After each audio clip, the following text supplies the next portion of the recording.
Good morning children. मैंने आपको संक्षेप में थोड़ा समझाया है और आज भी आप समझेंगे थोड़ा। तो एन ने रेडियो पर युद्ध का सारा हाल सुना था। जो अब युद्ध हो रहा था उसका सारा हाल उसने रेडियो पर सुना था और उसने जैसा सुना उसे अपनी डायरी में वर्णित कर दिया, अपनी डायरी में लिख दिया। घायल सैनिक इस बात पर गर्व कर रहे थे कि उन्होंने जिससे हाथ मिलाया वह संसार का सबसे बड़ा तानाशाह था। उन्होंने अपने देश के लिए गोलियां खाई थी, बर्फ पर चलते चलते अपने पैरों से हाथ धो बैठे थे। इस तरह के अपने त्याग को लेकर वे गर्व का अनुभव कर रहे थे। एन ने महसूस किया कि जिस सैनिक को जितने ज़्यादा घाव थे वह उतना ही गर्व महसूस कर रहा था कि वह अपने देश के लिए काम कर रहा है। एक सैनिक तो उत्साह के मारे एक शब्द भी नहीं बोल पाया। इस प्रकार रेडियो पर सुने वार्तालाप और पुरुष मानसिकता को समझकर एन को ऐसा लगा कि युद्ध में घायल सैनिक जो है वो गर्व का अनुभव करते हैं। एन ने लिखा है कि डच नैतिकता में बहुत खराब थे।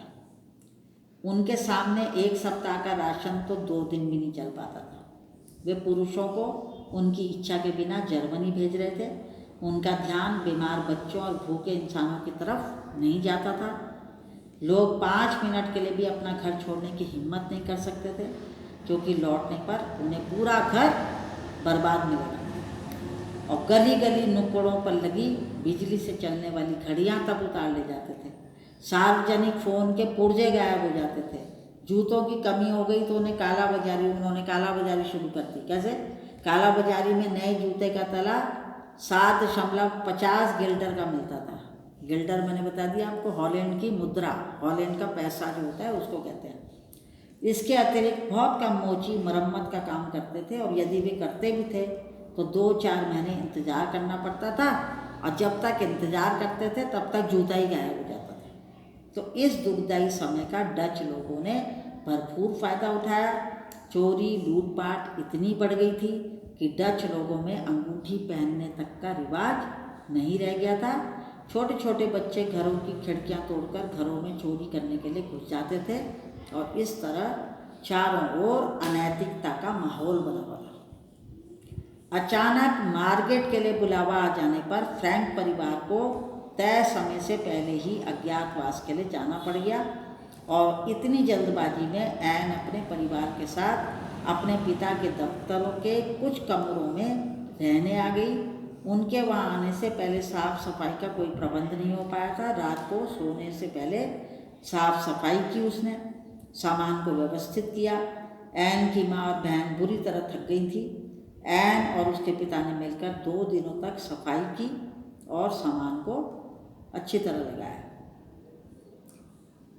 बेप और नियेप हमारे राशन कूपन से शॉपिंग करने गई, और पापा ने ब्लैक आउट वाले पर्दे लगाए, क्योंकि जब युद्ध होता है, आपने तो युद्ध का समय नहीं देखा है, लेकिन जब युद्ध छिड़ता है तो रोशनी नहीं जानी चाहिए बाहर, तो उसके लिए ब्लैक आउट किया जाता है। ब्लैक आउट माने बाहर सारी रोशनी बंद। अगर आप कमरों में अपनी बिजली जला रहे हैं तो आपको ऐसे पर्दे लगाने पड़ेंगे कि एक भी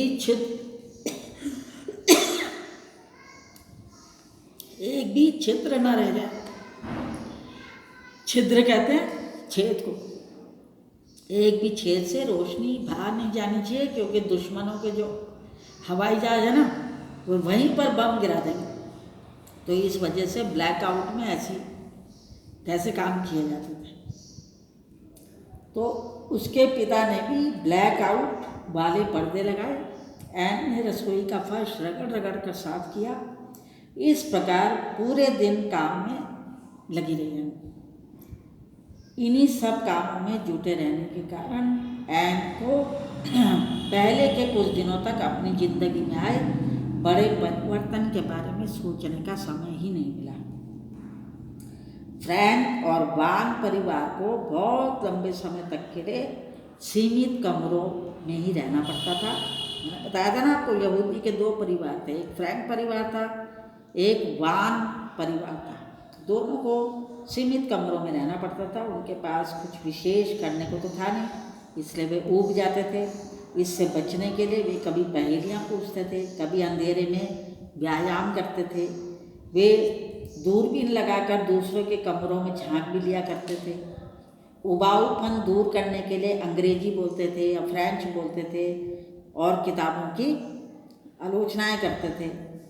4 साढ़े 4 बजे के बाद वे पढ़ नहीं पाते थे, इसलिए उस वक्त फ्रैंक और वान परिवार उल्टी सीधी हरकतें करके अपना मन बहलाने की कोशिश करते थे। तो इन सब क्रियाकलापों के माध्यम से फ्रैंक और वान परिवार अज्ञातवास में अपने उबाऊपन को दूर करने का प्रयास करते रहते थे। कुछ हद तक वे दोनों इसमें सफल भी हो जाते थे, परंतु जब क्रियाकलापों की समाप्ति हो जाती थी तो वे फिर से ऊबने लग जाते थे। तो अपनी डायरी में एन ने अपने पापा के ऑफिस की इमारत का अत्यंत सजीव वर्णन किया है। उसे लगता है कि बाहर वालों के लिए उस इमारत को समझना मुश्किल होगा, इसलिए उसने 9 जुलाई 1942 को उस इमारत के बारे में लिखा। क्या लिखा कि इमारत के तल पर बने बड़े से गोदाम के साथ वाली सीढ़ियों पर चढ़ने पर फ्रंट ऑफिस और बैक ऑफिस वाले कमरे आते थे। इमारत में पहली मंजिल पर एक बड़ा रसोई घर था। दूसरी मंजिल की ओर जाने वाली सीढ़ियों के ऊपर बने दरवाजों से गुप्त एनेस्की की ओर जाया जाता था। कोई कल्पना भी नहीं कर सकता कि उस दरवाजे के पीछे बहुत सारे कमरे हो सकते हैं। तो इसमें रसोई घर, स्नान घर, सोने के कमरे, पढ़ने के कमरे, सब कुछ था, तो जिससे कई लोग इसमें रह सकते थे। और ऊपर एक बड़ा हवादार कमरा था। एन एक साधारण परिवार की चिंतन मननशील स्वभाव की लड़की थी। वह अज्ञातवास की परेशानियों से जूझते हुए भी अपनी पढ़ाई सामान्य रूप से करती थी। जैसे पढ़ाई रोज करती थी वैसी करती थी। वह गुप्तवास के दौरान भी स्टडी की बातें करती थी। स्टडी माने पढ़ाई की बातें करती थी, और ये बात उसकी पढ़ाई के प्रति उसकी रुचि को दिखाती है। स्त्री जीवन एन के लिए अतुलनीय है। वो चाहती है कि स्त्रियों के विरोधी, उन्हें सम्मान नहीं देने वाले मूल्यों और मनुष्यों की निंदा की जाए। ऐसे मनुष्यों की बुराई की जाए जो स्त्रियों को सम्मान नहीं देते। एन के ऐसे गुणों की प्रशंसा प्रत्येक मानव को करनी